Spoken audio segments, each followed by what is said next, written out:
ప్రేమిస్తా ఒక సీఈఓ ప్రేమ కథ. హాయ్ అండి, welcome to our channel. Story విన్న వెంటనే లైక్ చేసి కామెంట్ పెట్టండి. అలాగే ఫస్ట్ టైం నా ఛానల్ని చూస్తున్న వాళ్ళు ఎవరైనా ఉంటే వెంటనే సబ్స్క్రైబ్ చేసుకోండి. Thank you so much. ఇక మనం కథలోకి వెళ్ళిపోదాం. స్వప్నికని తను చాలా మిస్ అయ్యానని, అందుకే తన అత్తగారింటికి వెళ్దామని విజయ్ అనడంతో ఒక్క పూటకే మిస్ అయ్యారా అని ఆశ్చర్యంగా అడుగుతుంది స్వప్నిక. తర్వాత ఏమైందో ఇప్పుడు చూద్దాం. ఆమెను ఆ టాపిక్ నుండి డైవర్ట్ చేయాలని అనుకున్న విజయ్, ఇక్కడ మన ముచ్చట్లు తర్వాత, ముందు కిందికి వెళ్దాం పద, అక్కడ మా అమ్మ మనకి తిట్లను సర్వ్ చేసేలా ఉంది అని అన్నాడు. అప్పటికే ఏమవుతుందో ఏమో అన్న భయంతో స్వప్నిక తొందరగా ఫ్రెష్ అవడానికి వాష్రూమ్లోకి దూరింది. ఇక్కడ కింద డైనింగ్ రూమ్ దగ్గరికి విజయ్ వచ్చేసరికి అందరూ బ్రేక్ఫాస్ట్ చేస్తూ కనిపించారు. విజయ్ను చూసిన కృష్ణమూర్తి గారు, ఏరా స్వప్నిక ఇంకా రాలేదా అని అడిగాడు. ఈరోజు కొంచెం లేట్ అయింది తాతయ్య, వస్తుందిలే అని అన్నాడు విజయ్. బ్రేక్ఫాస్ట్ చేస్తున్న రవలి తన కొడుకు వైపు సీరియస్గా చూస్తూ, నేను మన ఇంట్లో పార్టీ అరేంజ్ చేసిన విషయం నీకు ముందే తెలుసా అని అడిగింది. అప్పుడు విజయ్ కూడా ఆమె వైపు అంతే సీరియస్గా చూస్తూ, అవును తెలుసు అని అన్నాడు. అలాంటప్పుడు ఏమీ తెలియనట్టే నాతో ఎందుకు అలా యాక్ట్ చేసావురా? అంటే అందరి ముందు నన్ను పిచ్చిదాని చేద్దామనా అని కోపంగా అడిగింది రవలి. కాదు మామ్, అందరి ముందు నువ్వు పిచ్చిదాని కావద్దని అలా చేశాను అని సీరియస్గా అన్నాడు విజయ్. మళ్ళీ బ్రేక్ఫాస్ట్ తినడం స్టార్ట్ చేసిన విజయ్, నీకు ఒకటి అర్థం కావట్లేదు మామ్, నువ్వు ఆ లాస్య చెప్పిన దానికల్లా తలాడిస్తూ ఒక మాయలో మునిగిపోతున్నావు. ఎప్పుడో ఒకప్పుడు నువ్వు బయటపడేసరికి అంతా చేయి దాటిపోతుంది, బీ కేర్ఫుల్ అని సీరియస్గా అన్నాడు విజయ్. ఆ మాటలకు చూసారా మీ అబ్బాయి ఎంత ఇదిగా నన్ను ఇన్సల్ట్ చేస్తున్నాడో అని కోపంగా రమేష్ రవిచంద్ర వైపు చూస్తూ అంది రవలి. ఇక్కడ నీకు పరశురామ్ లాస్యల గురించి అసలు అర్థం కావట్లేదా అని సీరియస్గా అన్నాడు రమేష్. అసలు అతను మన కంపెనీ వదిలిపెట్టి ఆ భువనేష్ కంపెనీలోకి వెళ్ళడానికి మెయిన్ రీజన్ మన విజయ్ ఆ లాస్యను కాదని ఈ స్వప్నికను పెళ్లి చేసుకున్నందుకే కదా అని సీరియస్గా అంది రవళి. కాదు, అసలు మెయిన్ పాయింట్ ఏంటంటే పరశురామే గోడ మీది పిల్లిలా ఉన్నాడు. మన కంపెనీని డిస్ట్రాయ్ చేయడానికి ఆ భువనేష్ వేసిన ప్లాన్ ఇది. ఎన్నో రోజుల నుండి భువనేష్ తనని పెళ్లి చేసుకోమని స్వప్నిక వెంట పడుతున్నాడు. ఆమె ఒప్పుకోకపోవడంతో దాన్ని దృష్టిలో పెట్టుకొని ఆమెను పూర్తిగా బ్లేమ్ చేయాలని కంపెనీ షేర్స్ మొత్తం కుప్పకూలితే దానికి పూర్తి బాధ్యత స్వప్నికను చేసి ఆమెను ఈ పరశురామ్ ద్వారా సీఈఓ డిజిగ్నేషన్ నుండి డిస్మిస్ చేయిస్తానని ఆ భువనేష్ మన స్వప్నికను బ్లాక్మెయిల్ చేస్తూ ఆ పరశురామ్ వెంట పడ్డాడు. మన విజయ్ స్వప్నికను పెళ్లి చేసుకున్నాడని తెలిసిన ఆ గుంటనక్క ఇదే మంచి ఛాన్స్ అని వెళ్ళి భువనేష్తో చేతులు కలిపాడు అని అసలు విషయం చెప్పింది మల్లిక.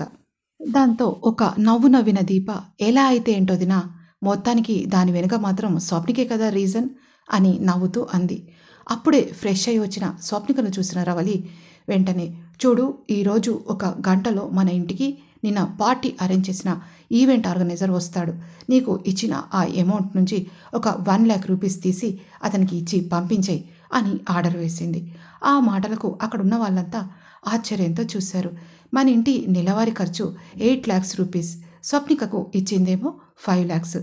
ఇప్పుడు పార్టీకి అయిన ఖర్చుకి అందులోంచి మరో 1,00,000 గుంజాలని చూస్తున్న రవలి ఛాలెంజ్లో స్వప్నికను ఓడించడానికి అంత చీప్గా ఆలోచిస్తుందని ఎవ్వరూ అనుకోలేదు. అబ్బా, మా అక్కయ్య ఏమో అనుకున్నాను కానీ చాలా బాగా ప్లాన్ వేసింది. ఏమైనా గైనకాలజీలోనే కాదు, నీకు కిచెన్ పాలిటిక్స్లో కూడా డాక్టరేట్ ఇవ్వొచ్చక్క అని మనసులో తెగ మురిసిపోయింది దీప.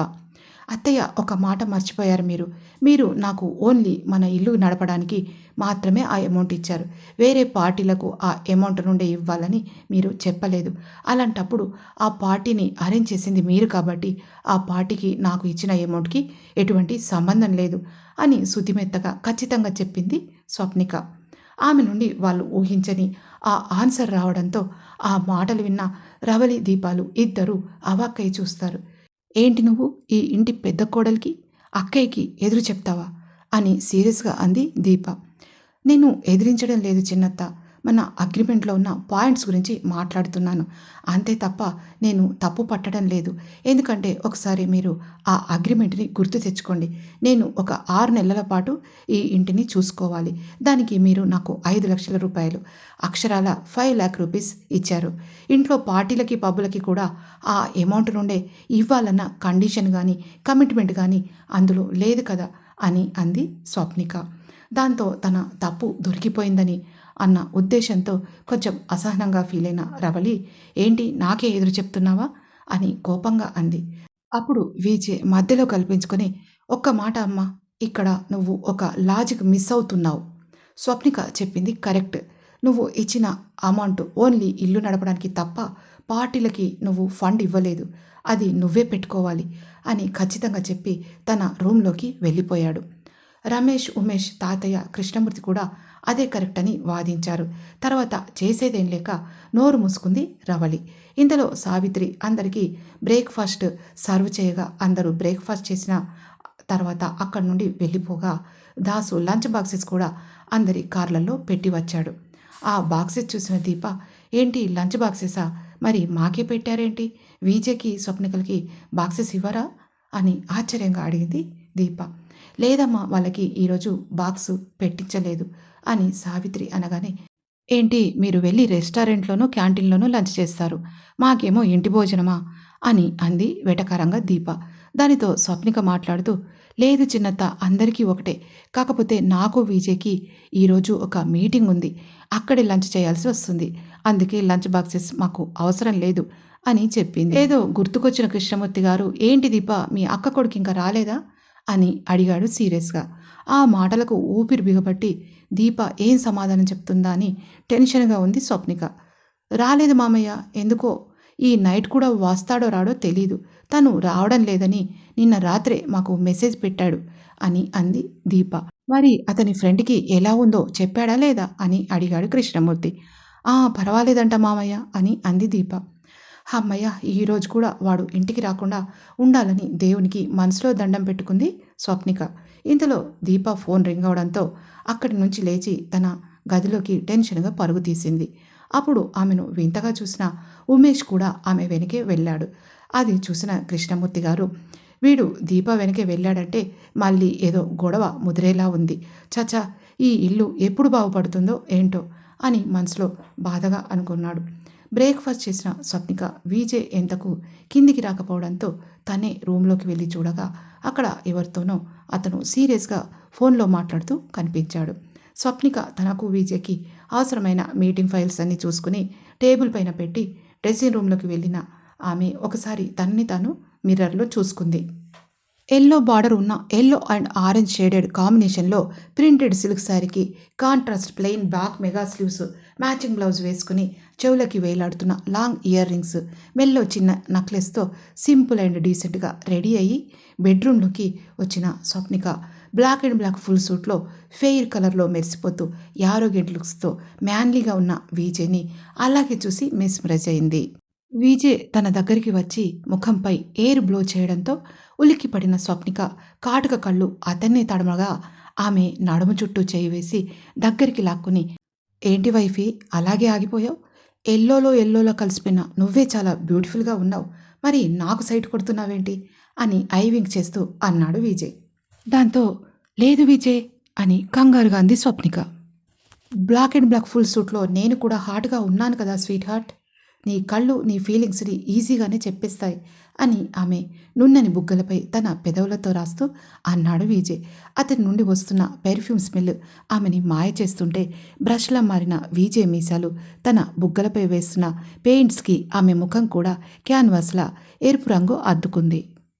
ఆమెను అలాగే హక్ చేసుకున్న విజయ్ ఆమె మెడవంపులో ముద్దు పెట్టి, టేక్ కేర్, తొందరగా వచ్చేయ్ అని వెనక టేబుల్పై ఉన్న ఫైల్ని తీసుకుని వెళ్ళిపోయాడు. ఏదో ట్రాన్స్లో ఉన్న స్వప్నిక ఉలిక్కిపడి ఒక్క సెకను భారంగా ఊపిరి వదిలిన ఆమె ఆ టేబుల్పై ఉన్న మరో ఫైల్ తీసుకుని తను కూడా వెళ్ళిపోయింది.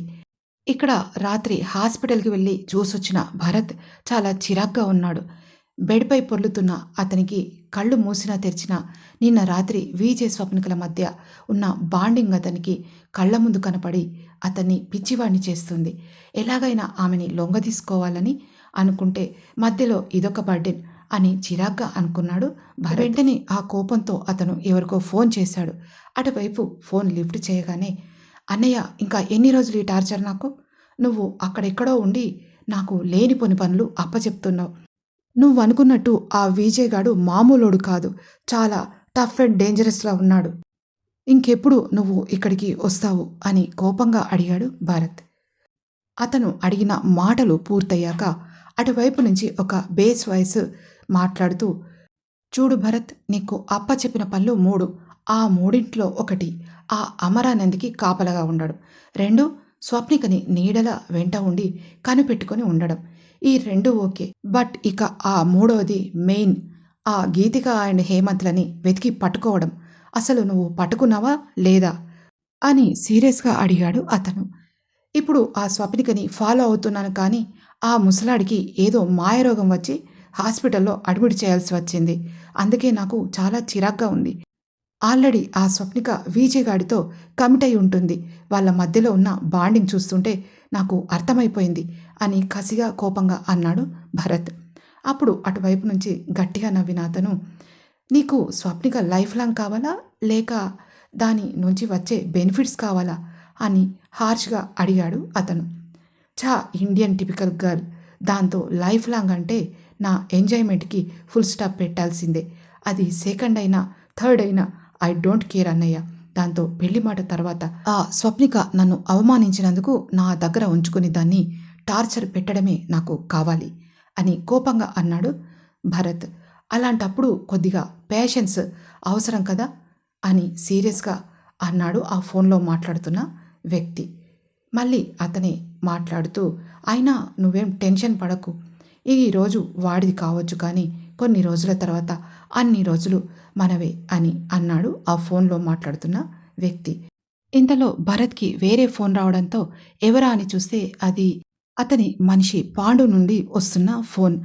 దాంతో, అన్నయ్య ఒక్క నిమిషం ఆగు, పాండుగాడు ఫోన్ చేస్తున్నాడు అని తన అన్నయ్య ఫోన్ కట్ చేసిన భరత్ వెంటనే పాండుగాడి ఫోన్ లిఫ్ట్ చేసి సీరియస్గా మాట్లాడుతూ, ఏంట్రా పాండు, చెప్పు ఏమైంది అని గట్టిగా చిరాగ్గా అడిగాడు భరత్. అది అది ఏం లేదన్నా అని అన్నాడు వాడు.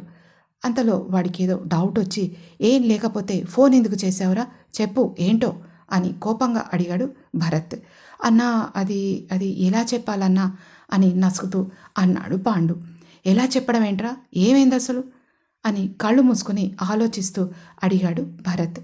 అన్నా, మీరు వెళ్ళిపోయాక డాక్టర్స్ అతనికి ఏదో సూది మంది ఇచ్చారన్నా, తర్వాత వాడు అలాగే నిద్రపోయాడు. మేము క్యాంటీన్ దగ్గరికి వెళ్ళి టీ తాగి తీరా ఇప్పుడొస్తే ఆ రూమ్లో ఆ ముసలాయన లేడన్నా అని భయం భయంగా అన్నాడు పాండు. అంతే ఒక్కసారిగా షాక్ అయిన భరత్, ఏంటి అని గట్టిగా అరిచాడు. అవునన్నా, ఆ ముసలాయన్ని ఎవరో ఇక్కడి నుంచి తీసుకుపోయారన్నా అని అన్నాడు పాండు. అసలు అతను ఎవరో ఏంటో ఎవరికీ తెలీదు. అలాంటిది అతన్ని అక్కడి నుంచి ఎలా తీసుకెళ్ళిపోయారన్న ఆలోచనతో ఒక్కసారి షాక్ అయిన భరత్ అలాగే నోరు తెరిచాడు. వెంటనే, అరే సన్నాసుల్లారా, ఎవడైనా ఎత్తుకెళ్ళాడేమోరా, వెతకండి తొందర, ఆ డాక్టర్ని 4 ఉతికి అడగండి, నేను ఇప్పుడే వస్తున్నాను అని హాస్పిటల్కి బయలుదేరాడు భరత్. హాస్పిటల్ లోపలికి దూకుడుగా వెళ్ళిన భరత్ అక్కడ డ్యూటీలో ఉన్న డాక్టర్ని కాలర్ పట్టుకుని గట్టిగా అడుగుతూ, ఏమైందిరా ఓ డాక్టరు, నిన్న ఇక్కడ అడ్మిట్ అయిన ఆ ముసలాయన్ని ఎవరు ఎక్కడికి తీసుకెళ్లారు? మీరంతా ఏం చేస్తున్నారు? గాడిదలు కాస్తున్నారా? ఒక్కసారి వాడు దొరకలేదనుకో మీ సంగతి అయిపోతుంది అని కోపంగా అరిచాడు భరత్. దానికి ఆ డాక్టర్ అతన్ని సీరియస్గా చూస్తూ కాలర్ విడిపించుకుని పక్కకు వెళ్ళిపోయాడు. వెంటనే ఆ డాక్టర్ని వెనకే వెళ్ళి గట్టిగా పట్టుకుని, ఒరేయ్, అడిగేది నిన్నే, నిన్న రాత్రి నుంచి వాడికి ఏదో ట్రీట్మెంట్ తగలబెడుతూనే ఉన్నారుగా, కానీ ఇంకా స్పృహలోకి రాలేదంటే అర్థమేంటి? అదేదో సినిమాలోలా చూపించినట్టు ఇప్పటికే నా దగ్గర నుండి 10 లక్షలు గుంజారు. మళ్ళీ వాడు ఎక్కడికో మిస్ అయ్యాడంట. సీసీ కెమెరాల ఫుటేజ్ చూపించండి, ఎక్కడుంది చూపించండి వెంటనే అని అరుస్తూ ఆ డాక్టర్ చెంపపై దెబ్బ కొట్టాలని చేయి ఎత్తాడు భరత్. గాల్లో లేచిన అతని చేయిని ఎవరో పట్టుకోవడంతో వెనక్కి తిరిగి చూసిన భరత్ కళ్ళకు మరొక డాక్టర్ కనిపించాడు. సార్, మీరిలా మాపై మ్యాన్ హ్యాండింగ్ చేస్తే ఎలా చెప్పండి? ఒకసారి ఈ ఫోను మాట్లాడండి, మీకే తెలుస్తుంది అని భరత్ చేతిలో తన చేతిలో ఉన్న ఫోన్ ఇచ్చాడు ఆ డాక్టర్. ఆ ఫోన్ తీసుకున్న భరత్ వెంటనే హలో అని అన్నాడు. అటువైపు నుంచి ఒక చిన్న నవ్వు వినిపించడంతో దాంతో కోపానికొచ్చిన భరత్, ఎవడ్రా నువ్వు? అసలు ఈ సిటీకి కొత్తగా వచ్చావా ఏంటి? నాకే అడ్డొస్తున్నావు అని కోపంగా సీరియస్గా అడిగాడు భరత్. దాంతో అటువైపు నుంచి, నన్ను గుర్తుపట్టలేదా నువ్వు? ఇన్ని రోజులు నీకు ఎవరు ఎదురు రాలేదు కావచ్చు, ఇప్పుడు నేను వచ్చాను, ఏం పీక్కుంటావో పీక్కో, అర్థమైందా అని గట్టిగా అన్నాడు అటువైపు వ్యక్తి. ఆ మాటలు విన్న భరత్ ఒక్కసారి షాక్ అవుతూ, నువ్వు విజయ్ అని మెల్లిగా అన్నాడు. దాంతో వారిని, నీ మైండ్ బాగానే పనిచేస్తుందిరా. అవును, విజయ్నే. ఇక నుంచి ఆ హాస్పిటల్ నాదే, అక్కడ ఉన్న మనుషులందరూ నా వాళ్ళే. నువ్వు అన్నది నిజమే. ఆ సినిమాలోలా నీ దగ్గర నుండి 10 లక్షలు గుంజింది, కిడ్నాప్ చేసి పట్టుకెళ్ళింది నేనే అని ఒక నవ్వు నవ్వుతూ అన్నాడు విజయ్. నీకెలా తెలుసు అని అయోమయంగా అన్నాడు భరత్. ఒరేయ్, స్ట్రీట్ రౌడీలరా మీరు. వరల్డ్ మార్కెటింగ్ మొత్తం నా చేతుల్లో ఉందంటే ఏంట్రా అర్థం? నా వైఫ్ పైన నీ ఇంటెన్షన్ ఏంటో కనుక్కుందామని నీ మీద కాన్సన్ట్రేషన్ చేస్తే విషయం ఏంటో అర్థమైంది. నిజంగా పిచ్చ హ్యాపీగా ఉందిరా. ఇక నువ్వు నీ ఫ్లాట్కి పోయి హాయిగా బజ్జోమ్మా, వెళ్ళి ఈ విషయం మీ పై వాళ్ళకి చెప్పుకో అని గట్టిగా నవ్వుతూ అన్నాడు విజయ్. చూడు, మా అన్నయ్య తలుచుకుంటే నువ్వు ఉండవు, నీ మార్కెటింగ్ ఉండదు. ఇక్కడికి రావడమే ఇష్టం లేని నువ్వు దాన్ని నీ సొంతం చేసుకుని వాణ్ణి ఎత్తుకుపోయి చాలా పెద్ద మిస్టేక్ చేశావు. ఇకనైనా వాణ్ణి నాకు అప్పగించి ఎక్కడి నుంచి వచ్చావో అక్కడికి వెళ్ళిపో. నీలాంటి డీసెంటోడికి మా లాంటి మాసగాళ్ళు పడరు అని కోల్డ్ వాయిస్తో చెప్పాడు భరత్. అబ్బబ్బబ్బా, నీకు షుగర్ పాలు ఎక్కువ ఉందిరా. నేను అడక్కముందే వీటి వెనక నీ అన్నగాడెవడో ఉన్నాడని నాకు చెప్పేశావు. ఇక పిల్లకాకివి, నీతో కాదు కానీ ఆ డేగేవడో వాణ్ణే పట్టుకుంటాను పో అని ఫోన్ కట్ చేశాడు విజయ్. అంతే, భరత్ కోపంగా ఆ సెల్ నేలకేసి విసిరికొట్టాడు. భరత్ చెప్తున్న ఆ అన్నయ్య ఎవరు? వాళ్ళకి స్వప్నికకి మధ్య లింక్ ఏంటి? మళ్ళీ కొత్తగా చెప్తున్న ఈ గీతిక హేమంత్ ఎవరు? ఇదంతా విజయ్ ఫ్యామిలీకి ఎలా రిలేట్ అవుతుంది తెలుసుకోవడానికి తర్వాతి పాటు వినండి. విన్న తర్వాత లైక్ చేసి కామెంట్ పెట్టండి. అలాగే ఫస్ట్ టైం నా ఛానల్ని చూస్తున్న వాళ్ళు ఎవరైనా ఉంటే దయచేసి వెంటనే సబ్స్క్రైబ్ చేసుకోండి. Thank you so much.